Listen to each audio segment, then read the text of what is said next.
지난번 동영상을 통해서 보여드렸던 이제 HCA를 시행을 하고 디스탈 아나스토모시스를 끝낸 이후에 그 동안 이제 셀렉티브 세레브랄 퍼퓨전을 이제 진행을 하게 되는데, 이 과정에서 이 머리 쪽으로는 플로우가 계속해서 그 산소를 공급해주면서 이스케믹 타임이 없지만, 이 조직 그 외의 나머지 조직들에서는 그 체온이 26도로 낮아져 있다고 하더라도 이 조직에서는 계속해서 이 산소를 이용한 이 호흡을 진행을 하다가 이제 플로우가 완전히 없어지는 과정에서는 이 포도당을 이용한 이 대사를 한다고 그랬는데, 이 O2로 하는 거를 이제 호기성 대사라고 그러고, 이 포도당을 이용한 그 대사를 이 혐기성 대사라고 합니다. 이런 거 다 말씀을 드렸고, 하지만 이제 혐기성 대사로 인해서 발생되는 그 부산 물질이 이 락테이트입니다. 이 락테이트는 이 일명 말하는 이제 피로 물질인데,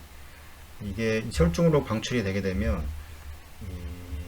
그 메타볼릭 이 엑시도시스를 형성을 하게 되고, 이 조직에서는 계속해서 이제 그 호흡을 통해서 CO2가 계속 조직 안에 생성이 되어 있기 때문에, 이 CO2 이제 플로우가 진행이 되는 과정에서 이 분압차에 의해서 CO2가 모두 밀려 나오면서 이 혈중에 이 메타볼릭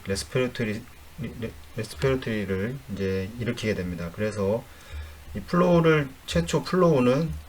충분한 플로우를 유지를 해줘야 되고, 충분한 플로우를 통해서 많은 혈류량을 이동을 시켜서 이 교환 속도가 빨리 일어날 수 있도록 이렇게 유지를 해줘야 되고, 이 최초 이제 그 수입 가스 플로우와 이 FiO2는 좀 정상적으로 올려주는 게 좋습니다. 이 수입 가스 플로우는 워낙 이제 조직 세포에서 CO2가 많이 발생이 됐기 때문에 분압차에 의해서 모두 혈관으로 빠져나오고, 이 적혈구를 통해서 이제 변환돼 가지고 결국에는 혈장에서 75%의 이제 CO2가 이동이 된다고 말씀을 드렸는데, 이 수익가스 플로우를 정상의 2배, 많게는 3배까지 올려서 이 옥시네이터, 이제 렁은 작동을 하지 않죠. 렁은 지금 심장 체외순환 과정이기 때문에 이제 옥시네이터에서 이제 가스 교환을 통해서 충분히 그 CO2가 정상으로 내려올 수 있도록 하고, 이제 정상 CO2를 유지를 하고 FiO2도 공급을 해 주어야 합니다. 그래서 이제 조직 세포의 모든 이 혈관 안에 이 모든 그 O2와 이 CO2 레벨이 정상을 유지를 하고 있어야 된다고 말씀을 드렸고, 여기서 이제 이거를 예전에 그 레스피레토리 CO2의 운반 과정이라고 해서 제가 한번 설명을 드렸었는데, 이거를 좀 이해를 하시면 이 체외순환 과정에서 가스 교환이 어떤 원리로 이루어지는지에 대해서 좀 이해하기가 쉬우실 것입니다. 이제 HCA를 하고 나서 이제 서큘러 어레스트를 시행하고 나서 이제 디스탈을 연결을 하고 나면, 이제 이 포브렌치 그래프트 보통 이제 토탈아치를 진행한다고 했을 때 제일 먼저 이쪽 위에는 이제 머리 쪽으로 가는 그라프트이고, 이 완전히 반대 방향의 그라프트가 하나 있는데, 이 부분에 캐놀라든 뭐든 습관을 해서 이제 전체 클램프를 하고 전체 관류를 시작을 해주게 됩니다. 이때 이제 동시에 이제 리워밍을 시작을 하게 되는데, 이게 서서히 이제 체온을 서서히 올리게 됩니다. 그 과정에서 체온을 올리는 과정에서 이제 나머지 이 머리 쪽으로 가는 혈관들을 연결을 하게 되는데, 제일 먼저 순서대로 연결하는 이 부분을 좀 설명을 드리면, 디스탈을 제일 먼저 연결을 해서 이 그라프트를 이용해서 전신순환을 시행을 하고, 그 다음에 2번, 3번, 만약에 엑실라리가 이 그라프트로 해서 연결이 되어 있다면 이 부분은 제일 마지막에 하고, 이쪽 프록시마를 먼저 연결을 하고 마지막에 이제 4번을 보통 연결을 하게 되는데, 이 순서는 뭐 서전이나 뭐 상황에 따라 다른데, 이렇게 하는 이유는 계속해서 머리로 플로우를 유지를 해주기 위함입니다. 여기를 이제 여기를 이제 완전히 아나스토모시스를 끝내고 나서 연결을 해서 이제 전신 순환이 가능하고, 머리로는 지금 셀렉티브 퍼퓨전만 가능한 과정이고, 이 랩트 서브클라비아 연결한 다음에 플로우를 보내고, 그 다음에 이제 랩트 캐로티드 연결한 다음에 플로우를 보내고, 그 다음에 만약에 엑실라리가 연결이 되어 있다면 이 부분은 마지막으로 하고, 그 다음에 프록시마를 연결하고 나머지 이제 이렇게 연결을 하는, 보통은 이런 과정을 거치게 되는데 이 부분도 병원마다 어떤 차이가 있을 거라 생각을 합니다. 이거는 뭐 혹시 이 동영상을 보시는 분들 중에서 이 병원이 저희 병원은 좀 다른 방법을 사용을 한다 그러면 좀 말씀을 해주시면, 저희 병원에서는 보통 이렇게 진행을 합니다. 디스탈, 그다음에 토탈 퍼퓨전 2번, 3번, 저희 엑실라리가 거의 루틴으로 하기 때문에 이 4번을 제일 마지막으로 하고 이제 프록시마를 연결을 하고 그 다음에 이제 마지막에 4번을 연결하는 이런 과정을 거치게 되는데, 그렇게 하는 이유는 이 지속적으로 머리 쪽으로 가는 플로우를 유지시켜 주기 위함입니다. 그래서 이제 그 연결하는 과정에서 만약에 2번을 연결하면 이제 셀렉티브가 돼 있던 거를 빼야 되겠죠. 하나씩 빼야 될 텐데, 이게 만약에 뭐 센트리퓨가를 사용하고 있다면 뭐 크게 뭐 걱정할 필요는 없지만, 만약 롤러를 사용하고 있다면 롤러를 이용해서 이 각각의 이 그 캐로티드 아테리들을 그 공급을 해주고 있다면 그 하나씩 뺄 때마다 플로우를 줄여야 될 겁니다. 이제 왜냐하면 이 갑작스럽게 이 그 압력이 올라갈 수 있기 때문에 그런 부분을 좀 그 생각을 해서 이제 서서히 플로우를 하나씩 줄여 나가야 될 것입니다. 지금 방금 설명드렸던 내용이 이거고, 플로우를 줄이고 압력도 줄여야 될 거라 생각을 합니다. 그래서 그 다음에 이제 계속 블리딩 컨트롤 하면서 체온은 정상으로 올리게 되는데, 이 체온을 올리는 과정에서 이제 여러 곳에서 온도를 이제 측정을 하게 되죠. 가장 일반적으로 많이 측정되는 거는 이 렉탈 템퍼처와 이 나소파링지알 또 에소파고스 템퍼처인데, 보통 기본적으로 이렇게 측정을 하게 되는데, 뒤에서 또 설명을 드리겠습니다.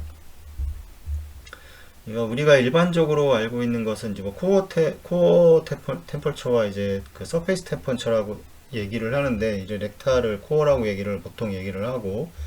이 나소파링지아를 보통 서페이스 템퍼처라고 의미를 하게 되는데, 이건 좀 생각을 다시 해봐야 할 필요가 있습니다. 이건 뭐 뒤에서 다시 설명을 드리겠습니다. 이 체온을 올리는 과정에서 이 서페이스 템퍼처는 이 나소파링지알 템퍼처를 기준으로 이 히터 쿨러와의 온도 차이가 이제 6도씨를 넘지 않도록, 보통 이제 책에는 4에서 6도씨라고 나와 있는데 이 최대 6도씨를 넘지 않도록 유지를 해야 됩니다. 만약에 나소파링지알이 26도일 경우에, 저희가 이제 26도일 경우에 이 히터 쿨러의 온도는 32도 이하여야 한다는 겁니다. 그러니까 물의 온도와 혈액의 온도가 갑작스럽게 너무 많은 차이가 나면 이제 그 온도 차이로 인해서 혈관 안에 이제 가스 엠볼라이를 발생시킬 수 있기 때문입니다. 일례를 들면 좀 이해하기 쉽게, 이 잠수부가 그 깊은 바닷속이나 물속에 들어가서 잠수를 했을 때 이 갑작스럽게 상승을 하지 않는 거로 알고 있습니다. 그렇게 너무 갑작스럽게 상승을 하게 되면 이 혈관 안에 공기가 형성돼서 이 에어 엠볼리즘으로 형성되기 때문에 이 서서히 감압을 통해서 상승하는 경우와 좀 비슷하다고 말씀을 드릴 수가 있겠습니다. 이런 상태에서 이제 퍼퓨전 플로우가 충분히 유지되고 있다고 가정을 하고, 이제 6도씨의 그 온도 차이를 유지를 한다고 했을 때, 이 렉탈과 나소파링지알의 이제 그 온도 차이는 보통 4에서 5도 정도가 정상 범위일 겁니다. 이게 뭐 그 너무 낮거나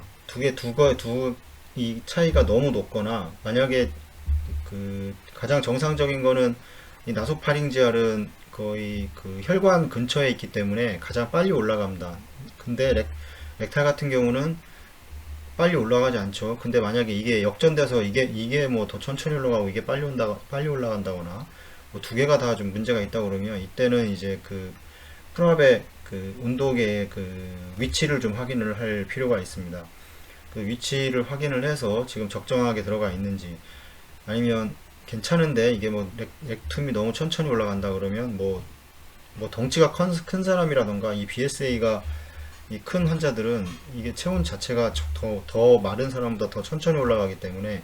그런 걸 모든 걸 감안을 해서 확인을 해야 됩니다. 여러 가지 뭐 빠져 있다거나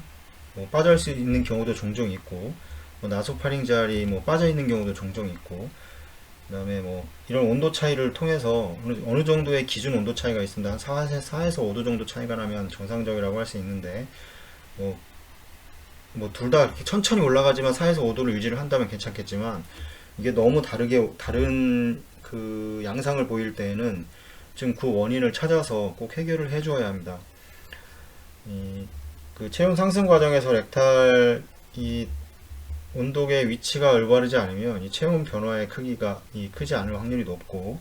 뭐 빠져 있는 경우도 있다고 말씀을 드렸고, 그럼 이 나소파링자는 온도 측정량 이 혈관 근처에 위치해 있기 때문에 이 렉탈보다는 이 빠르게 떨어지고 빠르게 상승을 하게 됩니다. 그 다음에 이제 저희가 26도로 체온을 보통 이제 하강을 시킬 때에도 이 나소파링자를 기준으로 잡지는 않습니다. 이 렉탈이 26도가 돼야 되는 거지, 이 나소파링자이 26도가 돼야 되는 건 아닙니다. 그래서 그렇기 때문에 얘는 더 밑으로 떨어지지만 얘는 더 천천히 떨어지고, 올라갈 때도 더 천천히 올라간다는 거를, 혈관에서 이 렉탈 자체가 혈관에서 멀어져 있기 때문에 더 천천히 올라간다는 걸 그렇게 알고 계시면 될 것 같고, 그 다음에 이 펌프에서도 온도를 보통 이제 측정을 하게 되는데, 이 펌프에서도 온도를 측정하는 방법은 이제 그 옥시네이터를 지나서 보통 이제 옥시네이터의 온도를 측정할 수 있는 곳이 두 곳입니다. 비너스 라인과 아트리알 라인 두 개인데, 이거 두 개를 각각 연결을 해서 이 아트리알 라인 온도와 비너스 라인 온도는 분명히 차이가 날 겁니다. 왜냐면 아트리알은 이제 히터 쿨러를 지나서 바로 이렇게 나가는 이 온도계 이 밑으로 해서 재는 게 있기 때문에, 그럼 바로 이제 그 거의 물 온도를 나타내지만, 이 비너스에서 측정되는 온도는 이 환자를 한번 순환하고 나온 혈액이기 때문에 이쪽 아트리알과 비너스 라인의 온도 차이는 분명하게 날 것입니다. 이렇게 측정을 하는 방법이, 온도에 대해서 이 정도까지는 어느 정도 다 알고 계시는 내용인데, 여기서 이제 다음 시간에는 보통 이제 폴리카테타와 이제 온도계가 같이 되어 있는 장치들을 요즘은 급여가 되면서 많이 사용을 하고 있는데, 이 블레드의 온도를 측정을 하게 되는 거죠. 이 부분에 대해서 이 뒤에까지 다시 자세하게 또 설명을 드리도록 하겠습니다. 시청해 주셔서 감사합니다.